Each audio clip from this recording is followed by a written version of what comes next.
성경 창세기 7장 같이 보시겠습니다.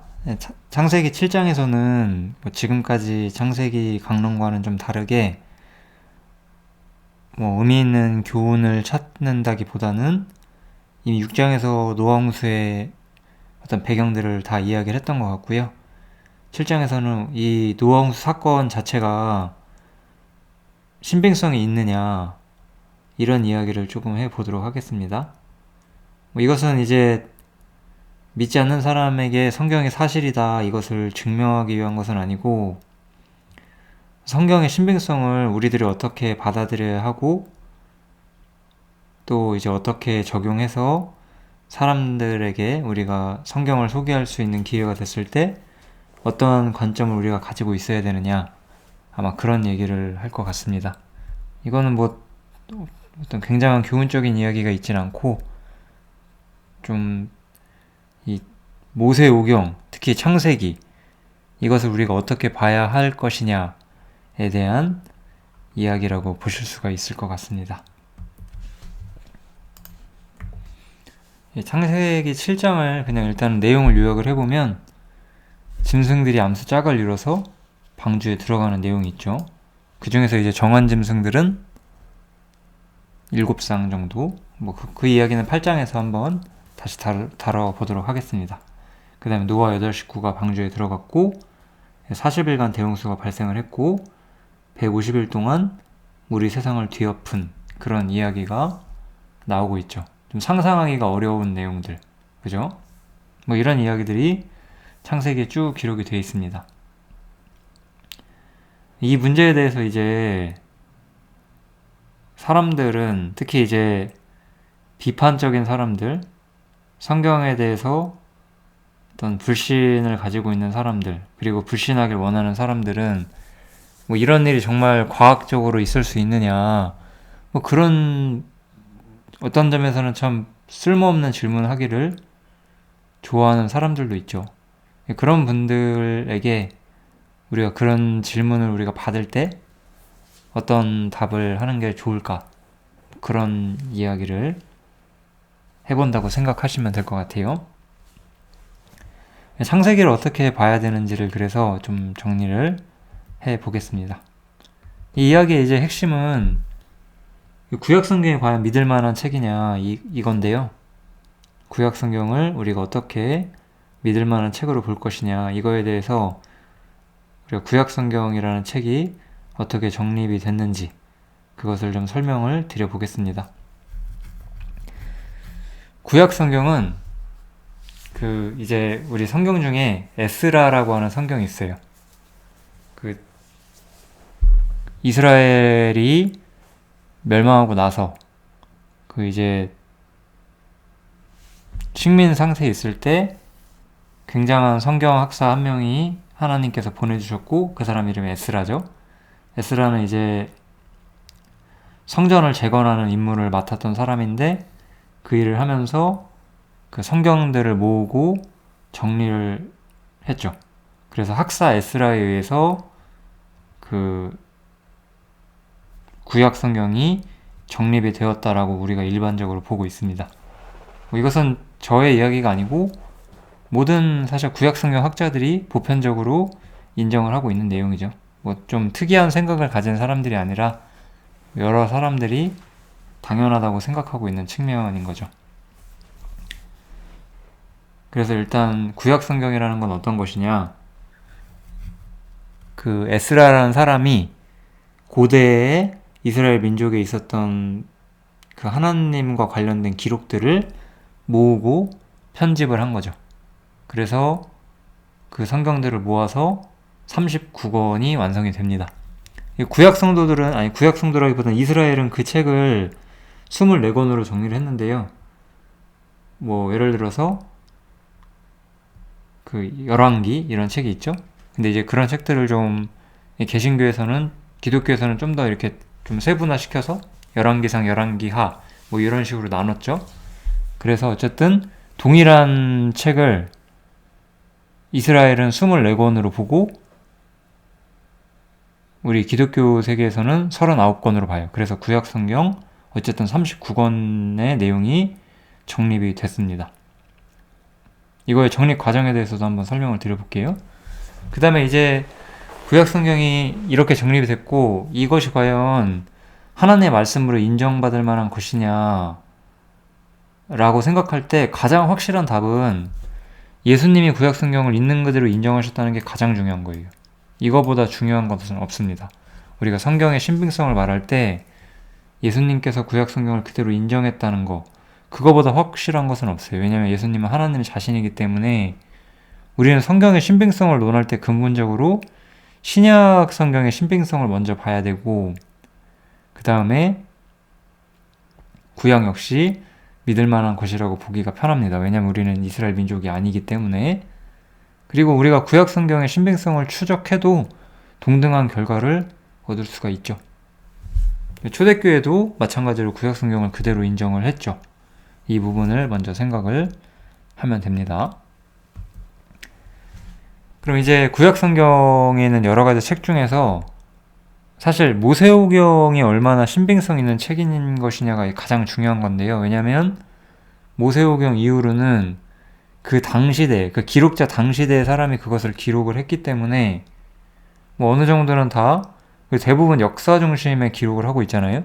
역사 중심의 기록을 하고 있기 때문에 뭐 그냥 받아들이기가 어렵지 않는 편이지만 가장 이해할 수 없는 것은 기록자 모세로부터도 상당한 시간 앞에 있는 태초의 인간부터 뭐 바벨탑 사건, 노아홍수 사건 뭐 이런 것들은 이해하기가 우리가 어렵죠.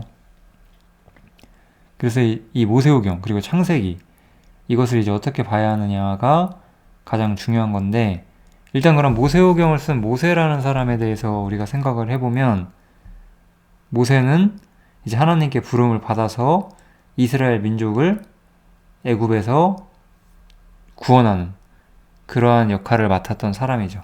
이 모세라는 사람은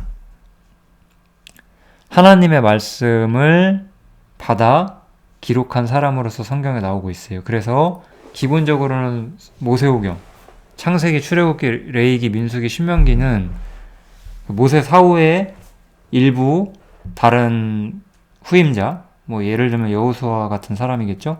그런 사람에 의해서 모세의 마지막에 기록된 뭐 소수의 내용을 제외하고는 일반적으로 모세가 기록을 했다라고 우리가 보고 있는 거죠. 우리 출애굽기에 보면은 이런 구절이 있어요. 모세가 여호와의 모든 말씀을 기록하고 이런 구절이 있죠. 그래서 근본적으로는 모세가 하나님의 모든 말씀을 받아서 기록했다라고 우리가 보는 거예요. 이 모세오경은 그래서 모세오경을 기록한 것은 모세죠. 모세가 이것을 기록을 했는데 증인은 누구냐? 증인은 사실 함께 움직였던 모세와 함께 움직였던 60만 장정 성인 남자만 60명이었으니까 실제 인구는 수백만 명이 되었겠죠. 그 수백만 명의 동포들이 사실 증인이었다라고 볼 수가 있는 거죠. 사실 사람의 문서에서 가장 중요한 것은 증인이에요. 증인. 문서에 기록이 있고 그것을 뒷받침할 수 있는 증인이 있다는 것이 가장 중요한 거예요. 혹시 뭐 이런 얘기 들어보셨나 모르겠는데 우리나라의 조선왕조 실록이 그 세계 문화유산에 등재되어 있거든요. 저도 이거 어디선가 읽었는데 그 이유가 그 우리 사관이라는 조선의 특별한 시스템이 있잖아요. 그 생전에 왕은 자신의 통치 기록을 읽어볼 수가 없고 사관은 어떠한 내용이든지 빠짐없이 그대로 있는 그대로 기록해야 되고 그 내용에 대해서 보호를 받았고 뭐 그런 내용들 있잖아요. 예를 들어서 이제 어떤 왕이 말에서 떨어졌는데 내가 말에서 떨어진 거를 쓰지 마라라고 하면은 그것까지 썼어요. 내가 말에서 떨어진 것을 쓰지 마라라고 왕이 말했다. 그것까지 써놨어요. 그렇게 하고 그것을 보존했기 때문에 그 신빙성 있는 문서로 인정을 실제로 받고 있거든요. 그것처럼 신빙성 있는 문서라는 것은 그 기록 목적과 내용 그런 것들에 어떤 변조가 없다라는 확신이 있어야만 하는 거잖아요. 그래서 모세오경은 하나님께 받아 기록을 했고 그것의 변조 가능성이 거의 없죠, 사실은. 왜냐하면 수백만 동포들이 함께 했기 때문에. 한번 생각을 해보세요. 예를 들어 수백만 명 산다고 하면은 우리나라로 치면은 뭐 부산이나 뭐 대구, 인천 아마 이런 대도시들일 거잖아요. 거기 시장이 무슨 일을 했는데 말도 안 되는 일을 했는데 그 수백만 명이 다 믿어준다. 그럴 수가 없어요. 모세가 어떠한 하나님께 무언가를 받아 말하고 이런 것들이 거짓이라면은 이 모세오경이 존재할 수가 없는 거예요. 왜냐면은 최소한 그것이 사실이라고 하는 확고한 메시지가 필요한 거죠. 뭐 아무튼 뭐 제가 그런 방식으로 성경의 사실임을 증명하려고 하는 건 아니라서 어쨌든 이 모세오경이라는 것은 모세가 하나님께 받아 기록한 것이고 함께했던 수백의 사람들이 사실 그것의 증인이라고 우리가 볼 수가 있는 거죠. 그 모든 사건들이. 이제 그럼에도 불구하고 우리가 애매한 것은 출애굽기부터는 사실 모세의 이야기니까 상관이 없잖아요. 근데 이제 그 이전 이야기, 뭐 홍해바다 같은 거는 사실 이 수백만 명이 다 봤기 때문에 그게 거짓 표적일 수가 없어요. 우리가 예를 들어서 인천 앞바다가 갈라졌다고, 안 갈라졌는데 갈라졌다고 말하면 300만 인천 시민이 다 믿을까요? 이게 불가능하죠, 그게. 근데 진짜로 갈라졌으면 그 얘기가 달라지는 거예요, 그게. 그러면은 몇백 년 후에 사람들이 야, 어떻게 물이 갈라지는 게 가능해? 거짓말일 거야. 그렇게 말해봤자 거짓말일 수 없는 거죠. 그 300만 명이 멍청해서 다 헛소리를 하고 있는 게 아닐 거잖아요, 분명히. 그런 측면에서 그런 거죠. 그래서 최소한 출애굽기부터 신명기는 우리가 수많은 증인들이 있기 때문에 이게 좀 변조가 불가능하다라고 우리가 일단 생각을 해야 되고, 그 이후에 이제 성경 기록은 변조가 불가능한 것이 이스라엘 역사 속에 계속 나왔으니까요. 그 당시에 변조 또한 불가능했다라는 거죠. 근데 이제 창세기가 이제 문제죠. 그러면 창세기의 신빙성을 우리가 따질 때는 이런 생각을 해야 돼요. 창세기의 기록 의도는 과연 상징적인 것이냐, 우리가 이런 생각을 일단 해보는 게 중요한 거예요. 창세기라는 책은 우리에게 무언가 상징적 의도를 가지고 있는 책이냐, 그러니까 문체가 상징적이냐 그거예요. 우리가 소설이나 드라마를 보면 하다못해 그냥 다큐멘터리 말고요, 소설이나 드라마를 봐도 완전히 현대적, 완전히 사실적인 이야기도 있지만 뭐 이렇게 판타지라든지 그런 이야기도 있는 거잖아요.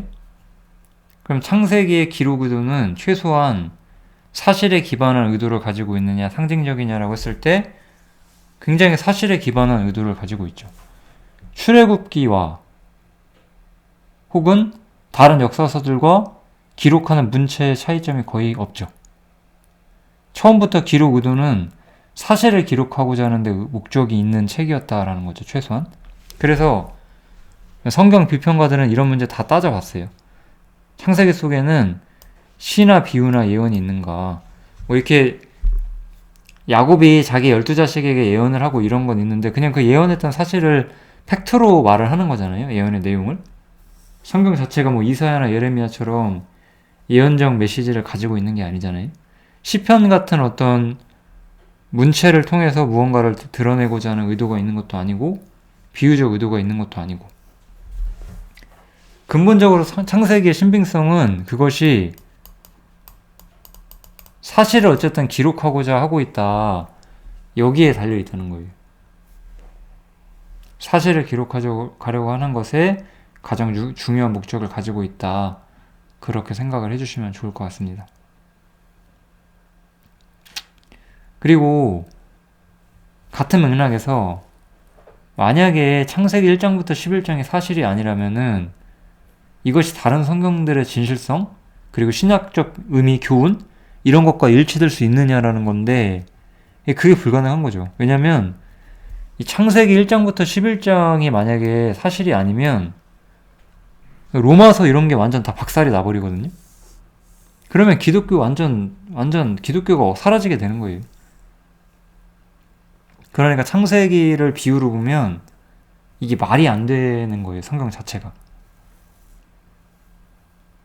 왜냐면 사람이 죄인인 이유, 구원이 가진 근본적 의미, 이런 건 전부 다 그 모든 뼈대가 창세기에 있기 때문에, 특히 1장에서 11장에 있기 때문에 우리가 그것을 부인해버리면 성경 전체가 다 박살이 나는 거죠. 완전히 다 찢어져 버리죠. 성경에 아무런 신뢰도가 없는 책이 돼버려요. 신천지 얘기를 좀 해드릴까요? 옛날에 제가 신천지 사람을 만난 적이 있는데 그 사람이 저한테 창세기 이야기를 하면서 이것은 비유다라고 말하더라고요.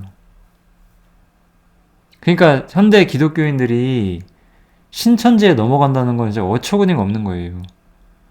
창세기 1장을 부인하는 미치광이들하고 우리가 대화를 할 필요가 없는데, 그 신천지 애들한테 그 창세기 1장을 비유로 말하는 그 이상한 것들한테 사실은 속는다는 거 말이 안 되거든요. 우리 입장에서는. 아담과 하와가 첫인류가 아니고 아담이 최초의 범죄를 가지고 죄와 사망을 세상에 가지고 온 게 아니면 기독교는 아무것도 아닌 거예요. 그것처럼 창세기는 그 자체로 신빙성을 가지고 있죠. 그러면 이제 구약 성경, 아까 에스라가 정리했다고 했잖아요. 이것에 대해서는 어떤 좀 정경화 규칙들이 있는데요.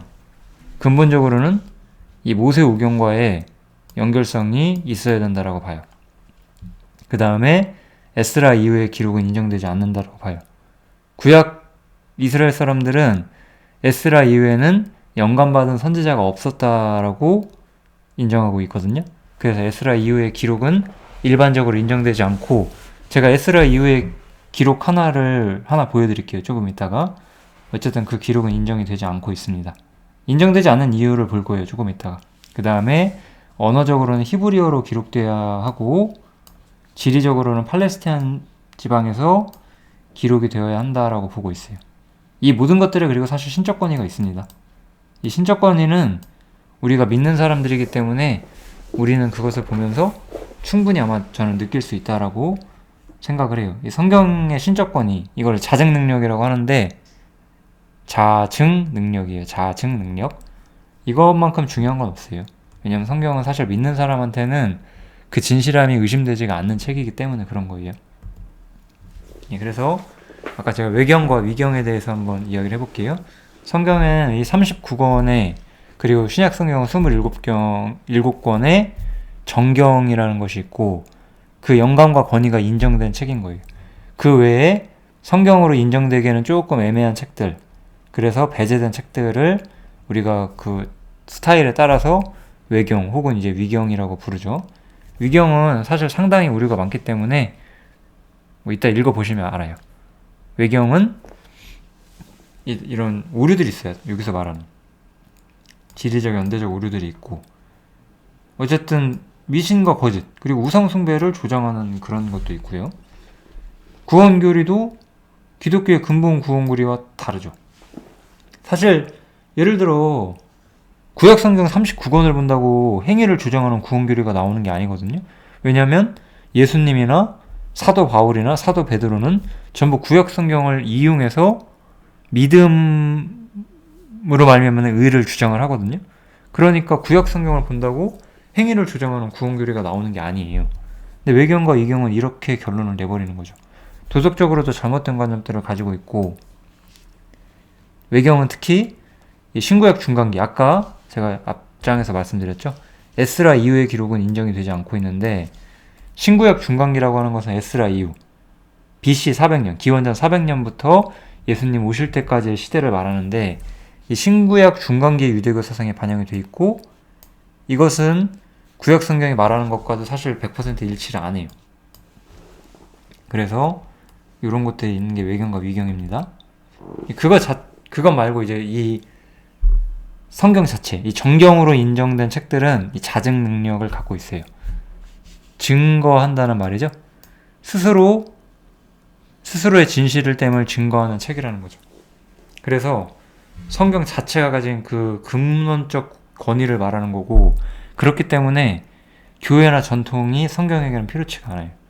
교회나 전통이 성경을 인정하는 것이 아니에요. 전통이란 것은 원래 아무 의미가 없고, 예수님께서는 전통에 따라서 잘못된 방식의 신앙생활을 했던 이스라엘을 책망하고 계셨고, 교회 또한 교회의 전통이 아니라 말씀의 권위를 쫓아 행동해야 되는데 전통을 쫓아서 악으로 가죠. 그렇게 성경에는 근본적인 자체적인 증거 능력, 신적 권위와 신적 증거 능력을 가지고 있죠. 성경은 계속해서 말해요. 하나님께서는 인생이 아니시기 때문에 시건치 않으신다. 헛소리를 하지 않으신다는 뜻이죠. 그 다음에 인자가 아니시기 때문에 후회가 없으시다, 이렇게 말씀을 하고요. 어찌 그 말씀하신 바를 행치 않으시며 하신 말씀을 실행치 않으시겠느냐, 이렇게 성경 자체가 가진 하나님의 말씀의 권위를 스스로 주장을 하는 책이고, 그 주장을 사실 우리가 깰 수 없고 그 주장의 진실됨을 계속 성경을 통해서 보기 때문에 우리가 하나님 말씀을 인정을 하는 거죠. 그래서 외경이 얼마나 우리가 보는 정경, 구약 성경, 신약 성경과 얼마나 그 결이 많이 다른지를 한번 볼게요. 외경이 굉장히 많이 있는데 제가 하나만 소개해 드릴게요. 외경 마카베일서 2장인데 한번 읽어보세요. 요거.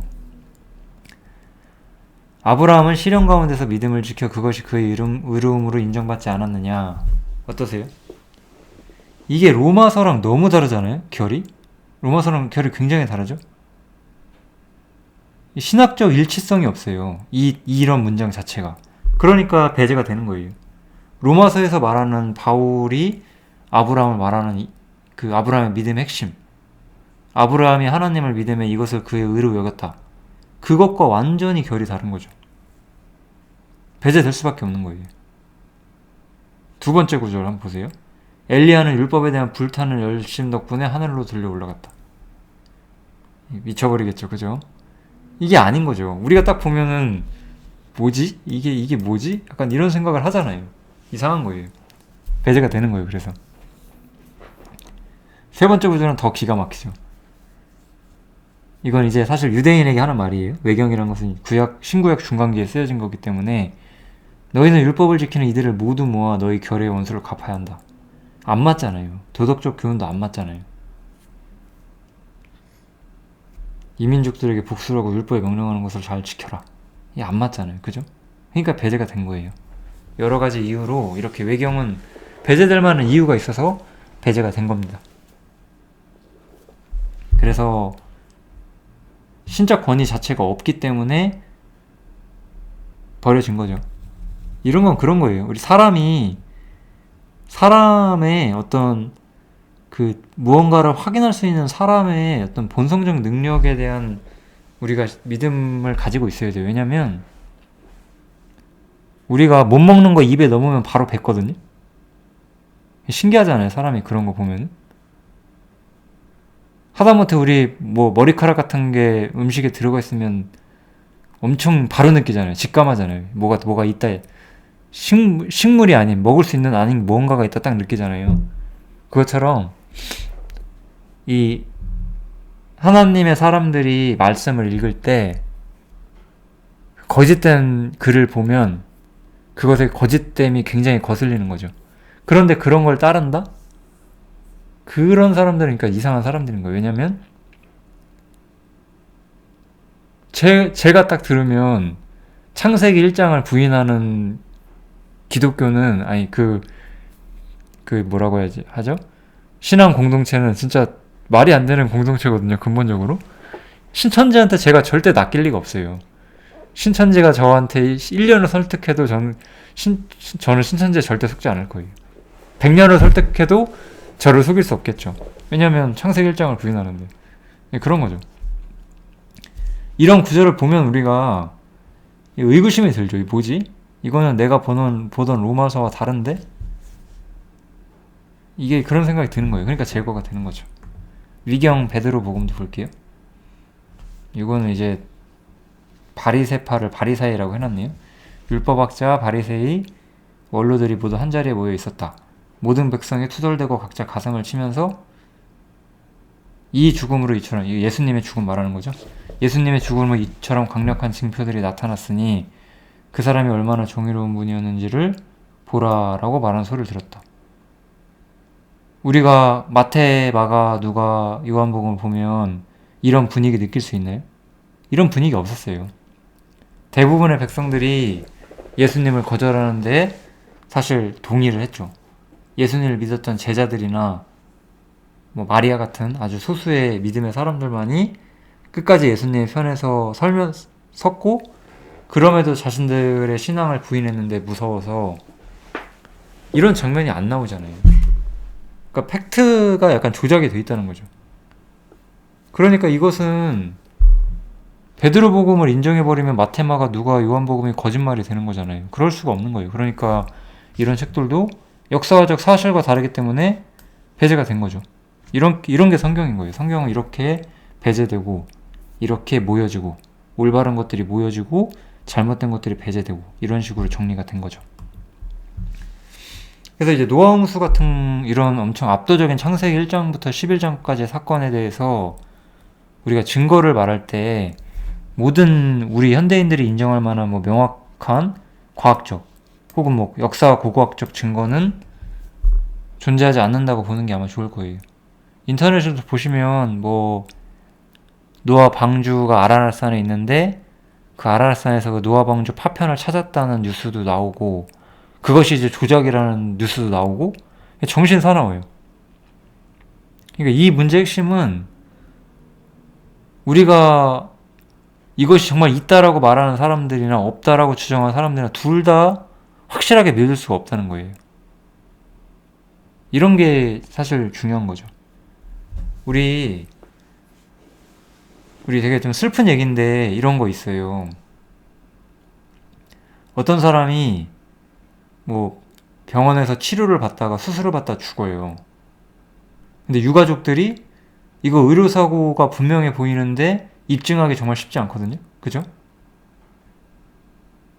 세상에는 연약한 사람들이 억울한 일을 당할 때 자신들이 당한 일이 억울하다는 것을 실제로 증거에 입각해서 입증시키기 되게 힘들어요.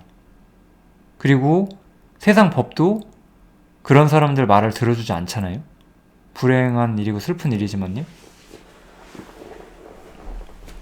저는 증거라는 것이 얼마나 불완전한 것인지를 우리가 좀 알았으면 좋겠어요. 우리가 현대인들의 구미에 맞는 증거가 없다고 해서 홍수가 없었냐, 그게 안 된다는 거죠. 하나님은 거짓말할 수 없는데, 성경 자체는 거짓 없는 어떤 장엄한 문체를 가지고 인류 역사를 논하고 있는데, 그 증거를 하나님께서 남겨두지 않았다고 해서 성경이 믿을 수 없는 것이냐, 그렇게 생각할 수가 없죠. 여러분들은 말씀을 전하실 때 그래서 그런 생각을 해야 돼요. 그냥 성경은 당연히 맞는 말이다라는 것을 주장해야 돼요. 네 마음이 꼬였기 때문에 성경을 믿을 수 없는 것이다라고 말하셔도 괜찮아요. 만약에 어떤 사람이 진실로 성경에 도전을 하면은 반드시 그 사람의 성경에 깨지게 되어 있어요. 성경이 옳기 때문에. 성경은 아까 자정 능력이 있다고 했죠? 하나님은 거짓말할 수 없으신 분이기 때문에 우리가 노아 홍수가 정말 사실이라는 증거가 어딨어? 없죠. 없는 거예요. 그거는 저도 못 찾아요. 제가 그걸 어떻게 말해요? 근데 하나님이 거짓 없는 거라는 건 확실한 거거든요. 우리가 보기에는. 그죠? 그런 거예요. 사람은 증거 때문에 때로는 진실한 말을 못 알아들어요. 어떤 사람이 정말 진실을 말하고 있는데 그 사람이 하는 말에 CCTV가 없는 거예요. 그러니까 믿어줄 수가 없는 거지. 사람은 그걸 판단할 수가 없다는 거예요. 근데 세상 일은 그럴 수 있을지라도 하나님 말씀엔 그럴 수가 없는 거죠. 하나님은 계속해서 자신의 진실성을 우리한테 말씀해 주셨고 성경의 권위와 영광을 가지고 우리한테 말씀해 주셨으니까 지금까지. 예. 히브리서에서는 이런 구절이 있어요. 하나님은 약속을 기업으로 받는 자들에게 그 뜻이 변치 아니하심을 충분히 나타내시려고 그 일에 맹세로 보증하셨다, 이렇게 나오죠. 그래서 하나님께서 맹세하셨다는 사실과 함께 이는 하나님이 거짓말을 하실 수 없는 이 두 가지 변치 못할 사실을 인하여, 이런 구절도 있어요. 그러니까 하나님은 거짓이 없으시다는 거예요. 하나님께서는 거짓이 없다는 것을 아주 중요한 문제로서 성경에서 다루고 있는 거죠. 그리고 가장 중요한 것은 죽은 자 가운데서 부활하시고 모든 사람에게 그 자신을 나타내신 예수님, 하나님 자신이신 예수님께서 구약 성경의 진실성과 역사성을 인정을 하시죠. 노아의 때와 같이 인자의 임함도 그러할 것이다. 예수님께서는 이 노아의 사건이 결코 비유가 아니라고 말씀하시면서 노아의 때에 있었던 일이 내가 재림할 때 또 일어날 것이다 라고 분명히 말씀을 해주시고 있어요. 마찬가지로 사도 베드로도 이것의 역사성을 그대로 인정을 하죠. 성경은 진실한 사람의 간증을 통해서 그것의 역사성, 진실성을 항상 증거를 하는 책이라는 거예요.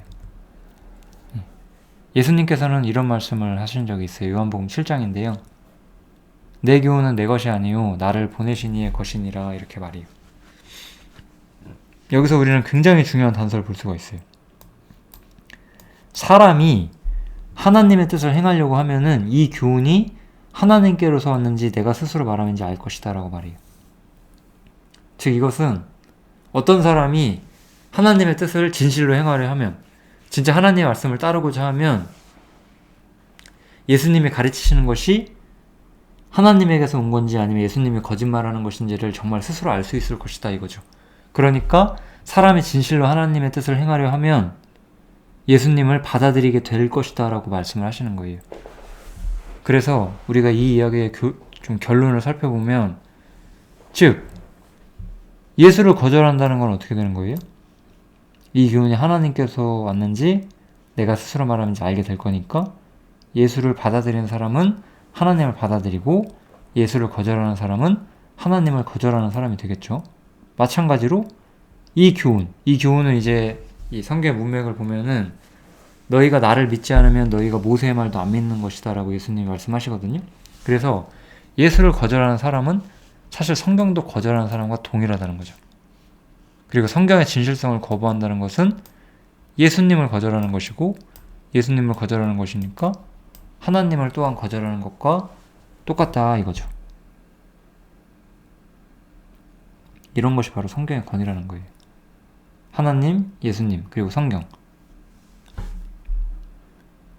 이 모든 것들에는 너무나 확고한 진실성과 영적 권위, 신학적 권위, 그리고 사람의 어떤 그 삶을 통제할 수 있는 힘과 권위를 가지고 있기 때문에 이 성경을 배우면 누구든지, 그리고 정말로 하나님을 알고자 하면 누구든지 그것에 넘어질 수밖에 없고 하나님을 따를 수밖에 없는 책이다라고 스스로 입증을 한다는 거죠. 그러니까 성경이 사실이냐 아니냐를 가지고 너무 많이 변론하지 않으셔도 돼요. 성경의 권위와 가르침의 권위를 믿으세요. 성경의 구원 교리를 당당하게 말씀을 하세요. 사람은 악하다, 사람은 죄인이다, 당당하게 말씀하셔도 돼요. 제가 최근에 어떤 분을 만났는데 이제 그분이 이제 사람이 선을 행하는 것과 신을 믿는 것 중에 뭐가 더 중요합니까? 저한테 물어봐서 저는 당연히 하나님 믿는 게 더 중요합니다 라고 말했어요. 그 사람은 하나님을 모르는 사람이니까 제 말을 이해할 수 없겠지만 제가 그거에 대한 어느 정도 부연 설명을 해드렸죠. 뭐 그런다고 이해할 수 있는 건 아니잖아요. 뭐 그것을 이해시키기 위해서 제가 노력하진 않아요. 기회가 되면 다음 이야기를 다시 해드려야 되는 거니까요. 그죠?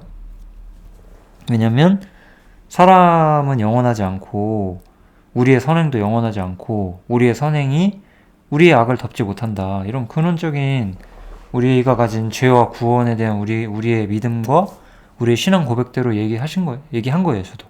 그러니까 여러분들도 그렇게 하시면 돼요. 굳이 뭐 성경의 사실인 거 입증하려고 노력하지 않으셔도 되고, 그런 걸 원하는 사람한테는 그런 얘기를 하면 되는 거지만, 뭐 그런 사람 생각보다 많이 없어요. 생각보다 많이 없고, 그런 것들은 그런 거에 좀 재주 있는 그런 형제들의 도움을 받으시면 됩니다. 그 외에는 그냥 말씀하셔도 괜찮아요. 아무튼 노아홍수 사건은 아까 처음 본 것처럼 너무 내용이 단순해서 이런 내용들이 그냥 우리가 이해하기는 어렵지만 분명한 역사적 사건이었다. 그렇게 이해하시면 좋을 것 같습니다. 8장에서 다시 좀 교훈을 살펴보고 노아홍수 마무리할게요. 감사합니다.